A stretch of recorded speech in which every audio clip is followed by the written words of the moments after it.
Psalm chapter 19 verses 8 to 11. Your words, Lord, are spirit and life. The law of the Lord is perfect, refreshing the soul. The decree of the Lord is trustworthy, giving wisdom to the simple.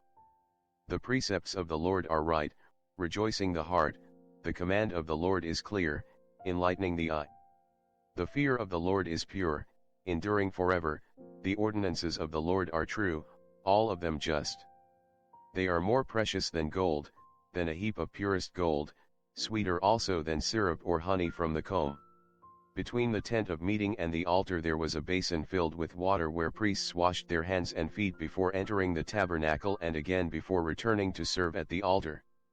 The basin was placed on a pedestal and was made of either bronze or brass.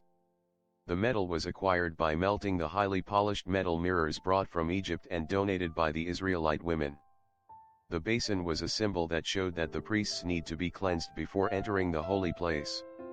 In time the water would get dirty and you would no longer be able to see the mirrored finish at the bottom of the basin. We need to remember that we, just like the priests who serve the congregation, are human beings, and all of us have the dirty water of sin in our lives that need to be cleaned up. As Catholics we have two basic forms of sin, mortal and venial. Mortal sin is knowing and willfully violating God's commandments in a serious matter, for example, idolatry, adultery, murder, slander. If we die without repenting we will lose God for eternity.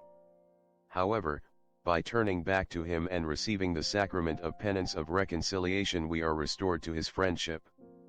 Catholics are not allowed to receive communion if they have unconfessed mortal sins. Sins are sometimes venial but can become mortal based upon the severity.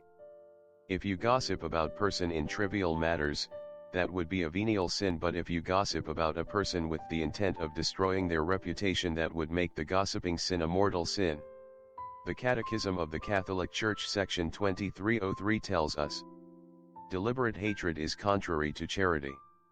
Hatred of the neighbor is a sin when one deliberately wishes him evil.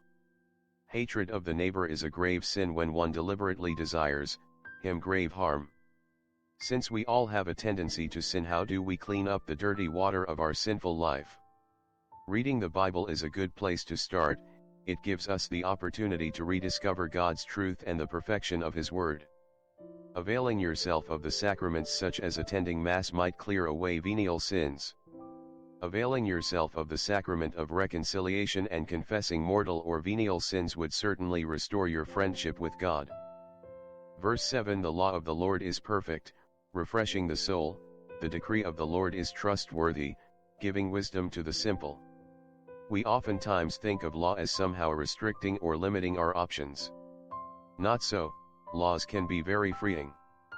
David learned to view God's laws as freeing, and that view enabled both David and us to be proud of ourselves for doing the right thing. Thinking about adultery?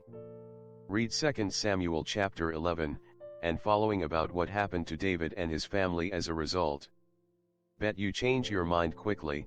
That's the beauty of the Bible. It's a road map to heaven and shows you how others strayed from the road and the resulting problems caused by their wandering. 1 Corinthians chapter 10 verse 13. No temptation has overtaken you that is not common to man.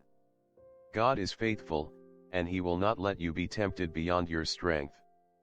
But with the temptation will also provide the way of escape, that you may be able to endure it.